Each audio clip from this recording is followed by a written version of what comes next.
இந்த வீடியோல 2-ethoxy 3-methyl pentane structure எப்படி டிரா பண்ணணும் நம்ம பார்க்க போறோம். நமக்கு முதல்ல எப்பவுமே நமக்கு வந்து பேரண்ட் செயின் தான் நம்ம வந்து பார்க்கணும். பென்டேன். அப்ப பென்டேன் எத்தனை கார்பன் அட்டம் வந்து இருக்கணும்? 5 கார்பன் அட்டம் வந்து இருக்கணும். 1 2 3 4 5 கார்பன் அட்டம் வந்து இருக்குது. நெக்ஸ்ட் என்ன பண்ணணும்? தேர்ட் பொசிஷன் நமக்கு வந்து மெத்தில். அப்ப தேர்ட் கார்பன் நம்ம என்ன பண்ணா மெத்தில் வந்து நம்ம வந்து ஆட் பண்ணிடணும். அப்புறம் செகண்ட் கார்பன் வந்து பார்த்தீங்கன்னா ஈத்தாக்சி வந்து கொடுத்துருக்காங்க. அப்ப ஈத்தாக்சினா 2 கார்பன் அட்டம் இருக்கக்கூடிய ஒரு ஆக்சி. அப்ப நமக்கு என்ன CH2 CH வந்து வரணும். ஓகே, அப்போ ரிமைனிங் நீங்கள் என்ன பண்ணால் ஹைட்ரஜனால் வந்து நம்ம வந்து ஃபில் பண்ணிக்கணும். ஓகேவா? அப்போ என்ன பண்ணலாம், இங்கே ஒரு ஹைட்ரஜன், இங்கே ஒரு ஹைட்ரஜன், இங்கே ஒரு ஹைட்ரஜன், 3 ஹைட்ரஜன் வந்து ஃபில் பண்ணால் கார்பன் டை வேலன்சி 4 ஆகிடும். அப்போ நமக்கு என்ன பண்ணணும், இங்கே வந்து நமக்கு வந்து 2 ஹைட்ரஜன் வந்து நமக்கு வந்து ஆட் பண்ணிக்கணும். Okay, 2 hydrogen. அப்போ இங்கே என்ன பண்ணணும், இங்கே வந்து நமக்கு வந்து ஒரு ஹைட்ரஜன் வந்து ஆட் பண்ணிக்கணும், இங்கே நமக்கு வந்து ஒரு ஹைட்ரஜன் வந்து ஆட் பண்ணிக்கணும். அப்புறம் ரிமைனிங் வந்து பார்த்தீங்கன்னா இங்கே ஒரு ஹைட்ரஜன், இங்கே ஒரு ஹைட்ரஜன், இங்கே ஒரு ஹைட்ரஜன். அப்போ இதோட ஸ்ட்ரக்சர் நமக்கு வந்து எப்படி எழுதலாம்?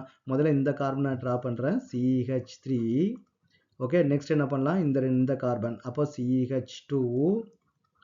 நெக்ஸ்ட் என்ன பண்ணலாம், இந்த கார்பன், அப்போ இங்கே வந்து ஒரு CH வந்து இருக்குது, கீழே வந்து நமக்கு வந்து ஒரு CH3 வந்து இருக்குது இல்லையா? நெக்ஸ்ட் என்ன பண்ணுறேன், இந்த கார்பன் வந்து நான் ட்ரா பண்ணுறேன். அப்போ இங்கே ஒரு கார்பன், இந்த CH3 நான் வந்து கீழே கொண்டு வந்துடுறேன், இந்த CH3 வந்து நான் வந்து கீழே கொண்டு வந்துடுறேன். இங்கே வந்து CH வந்து இருக்குது, O CH2 CH3. இந்த மாதிரி எழுதிங்கன்னா கொஞ்சம் நமக்கு வந்து பெட்டராக வந்து இருக்கும். ஓகே, அப்போ இது வந்து என்ன ஸ்ட்ரக்சர், இதுதான் வந்து பார்த்தீங்கன்னா structure of 2-ethoxy 3-methyl pentane.